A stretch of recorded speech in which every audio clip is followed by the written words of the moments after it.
Una de las contradicciones fundamentales en el modo de producción capitalista se debe a que el desarrollo tecnológico que incrementa la productividad y ahorra fuerza de trabajo choca con las relaciones de producción existentes, puesto que este progreso técnico-productivo no puede ser apropiado por la humanidad en su conjunto, dado el carácter de la apropiación privada de los frutos del desarrollo tecnológico. El progreso técnico expulsa fuerza de trabajo al ser los trabajadores reemplazados por máquinas, sistemas virtuales, inteligencia artificial, tecnología de la comunicación, etc. Para comenzar, hay que decir que sobre la relación entre el sector monopólico o concentrado de la economía y sector competitivo es donde reposa principalmente los efectos de los cambios tecnológicos que ahorran mano de obra y las consecuencias sobre la situación laboral de los trabajadores, puesto que el desarrollo tecnológico se produce de manera más acelerada en el sector monopólico, es precisamente en él donde se expulsa del ámbito laboral a los trabajadores con mayor intensidad. Por ello es que si no caen en la desocupación crónica, pasan a ser empleados del sector competitivo. Este cambio en la situación laboral suele tener consecuencias importantes, puesto que los trabajadores del sector monopólico por lo general son mejores pagados, dada la alta productividad, así como porque tienen sindicatos con mejor fuerza de negociación. Por el contrario, los trabajadores del sector competitivo suelen ser peores pagos, dada una menor productividad, así como tener sindicatos más débiles o carecer de este. Muchos terminan cayendo en la precarización laboral o en el autoempleo, por lo que en ocasiones lleva a poseer ingresos que no alcanzan a cubrir el valor de reproducción de la fuerza de trabajo, lo que produce que muchas veces terminan en situación de sobrecarga laboral, pluriempleo o recibiendo ayuda del Estado. Incluso el trabajador especializado profesional sufre desvalorización producto de la concentración y centralización del capital, puesto que también dichos trabajadores se ven expulsados del sector monopólico hacia el sector competitivo, donde su salario generalmente resulta ser más bajo. En muchos casos, los cambios tecnológicos que ahorran mano de obra terminan produciendo secuelas en el campo laboral difíciles de recuperar. Desde este último punto es que el Estado se vuelve una institución clave en el manejo de la situación laboral. El Estado como institución empleadora de mano de obra se ha convertido en un instrumento clave para controlar el crecimiento de la población excedente y minimizar las situaciones críticas de los trabajadores. Su ventaja radica en que no tiene la necesidad de aplicar la lógica mercantil del empresario para llevar a cabo contratación de sus empleados, es decir, no tiene la necesidad de desarrollar la productividad al máximo, ni emplear solo lo indispensable, ni suele competir con el sector privado y en la mayoría de los casos no plantea la necesidad de valorización comercial de sus servicios.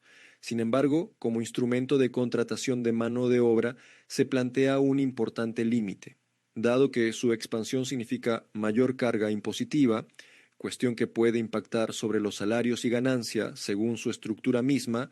Es de esperar que diversas clases y grupos, según el contexto, se resistan a su expansión, dada que dicha cuestión suele ser a costa del sector privado. El trabajo dignifica, dice un viejo proverbio, pero cuando el trabajo es redituado por un salario por debajo del valor de reproducción de la fuerza de trabajo, el trabajo aparece desbordado de conflictos y frustraciones propias de su carencia. La frustración productos de los límites económicos impuestos por el mercado laboral puede llevar a sufrir la desadaptación a las pautas normativas propias del mundo laboral. La consecuencia en este plano puede, en algunos casos, derivar en que parte de la población caiga en el sector marginal caracterizado por la insuficiencia de instrumentos materiales e ideales necesarios para integrarse como fuerza laboral formal. En concreto, el mercado laboral convive con la población excedente, tanto con los desocupados crónicos, trabajadores con escasa productividad, como con un ejército de marginados. Los estados suelen intervenir activamente en estos sectores, generalmente con políticas tibias que no alcanzan a revertir los problemas socioeconómicos que conlleva la cuestión, y esto se debe a que revertir tal situación llevaría a aumentar la presión fiscal en gasto social, considerado gasto improductivo, por lo que contrasta con los intereses de los grupos de poder. intentar solucionar la crisis laboral con políticas de planificación económica integral para repartir las horas de trabajo es contraria a la lógica del capital, por lo tanto, no ha de esperar una solución definitiva a la problemática, e incluso con el avance implacable de la robótica y la inteligencia artificial puede que la situación empeore considerablemente.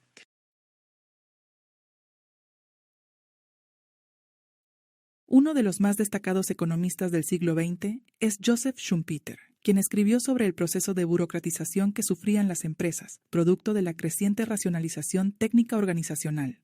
Schumpeter era un mentor del gran dinamismo del capitalismo, que según él era incomparablemente superior con otros sistemas sociales. Esta dinámica se debía a un protagonista fundamental, el emprendedor innovador. El movimiento de la economía capitalista se estructuraba en ciclos relacionados en el papel del innovador, que es quien impulsa a la economía hacia una nueva y mejor periodo de prosperidad. El emprendedor innovador se nutre de los conocimientos científicos de su época, para hacer de estas nuevas aplicaciones que revolucionan y a la vez destruyen parte del desarrollo técnico productivo.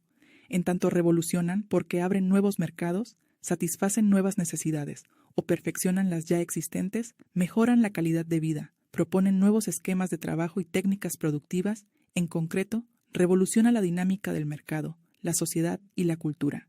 Pero a la vez es destructiva, porque arrasa con todo lo que no se adapta o queda obsoleto ante los revolucionarios cambios, lo que significa en concreto el quiebre, fusión, absorción, la decadencia de múltiples compañías que se resisten a innovar. Vemos que para Schumpeter, el emprendedor innovador es el pilar del sistema capitalista por ser él quien le entrega la dinámica necesaria. De perderse el papel crucial de éste, se perdería el dinamismo técnico-productivo, por lo que dicho modo de producción poco o nada nos puede ofrecer y por lo tanto lo llevaría a una situación crítica. Evidentemente, el modelo ideal de Schumpeter de emprendedor innovador es el tipo romántico. Desde aquí radica una de las cuestiones, pues sería este mismo economista quien veía factores sociológicos muy fuertes que tendrían a acabar con el protagonista principal del sistema capitalista, marcados por la tendencia a la racionalización y burocratización de la sociedad moderna. En concreto, veía que el ideal de emprendedor innovador sería reemplazado por el inversor cauto y calculador. Su función se reduciría cada vez más a la de ser un mero rentista, mientras que la actividad empresarial la realizaría el funcionario obediente, el técnico estructurado, la organización de la empresa reducida a normas fijas y prudentes. Lo propuesto por Schumpeter no deja de ser interesante, por lo que no carece de valor al explicar las consecuencias críticas de la sociedad moderna dentro del mundo empresarial, a partir de factores sociológicos de tipo weberianos. Sin embargo, dicha teoría deja múltiples vacíos al no ser una visión crítica totalizadora, por lo que solo se enfoca en un único factor, la acción empresarial, y no en las múltiples consecuencias de la concentración y centralización del capital.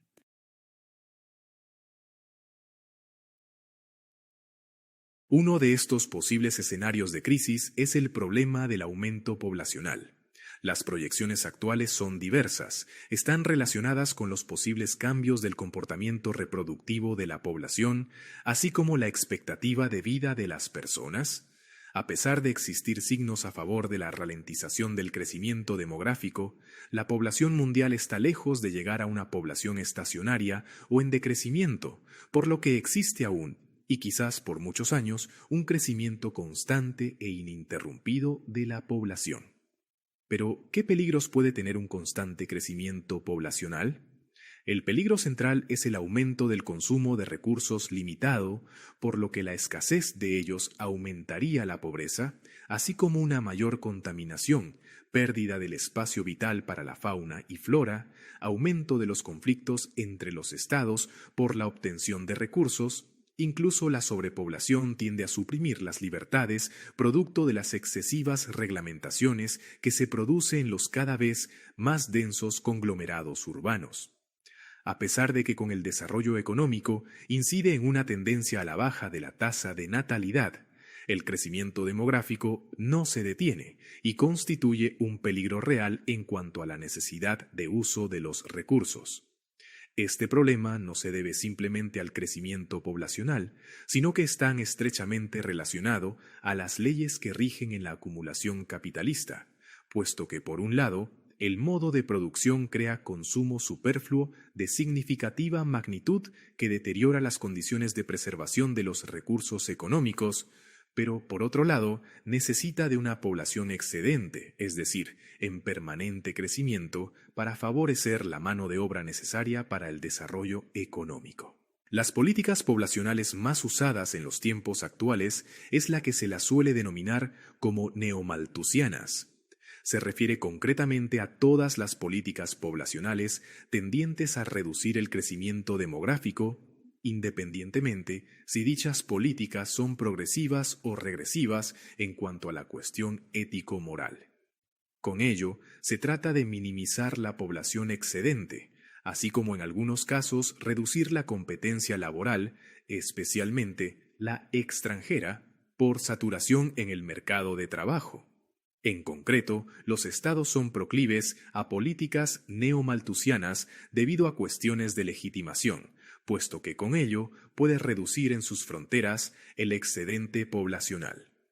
Este sector social que suele ser problemático por varias razones, porque con ellos se satura el mercado laboral, lo que evita que mejoren los salarios. También se saturan la demanda de servicios que requieren gasto social y porque se corre el riesgo de aumentar la marginalidad social. Pero este tipo de política tiene un particular límite. El dinamismo del sistema capitalista es más eficiente con una abundante población excedente, es decir, por la necesidad de acumulación, y porque una abundante población es útil para fines geopolíticos, es decir, para cuestiones imperialistas. En este último caso, puede ser puesto como ejemplo los Estados Unidos, que asume una población creciente principalmente por motivos geopolíticos. En Europa, el fenómeno migratorio se estimula por ausencia de mano de obra, sobre todo barata, en algunos sectores económicos, ya que la escasez de ella genera aumentos significativos en los precios y pérdida del dinamismo económico. En conclusión, podemos decir que el crecimiento demográfico continúa en permanente expansión. La causa elemental es que la enorme mayoría de los países no ha alcanzado en su transición demográfica el nivel de población estacionaria, ni descendente, y por sobre todo porque el capitalismo necesita abundante mano de obra barata si no quiere perder su dinámica, por lo que la crisis demográfica es un problema latente en la actualidad.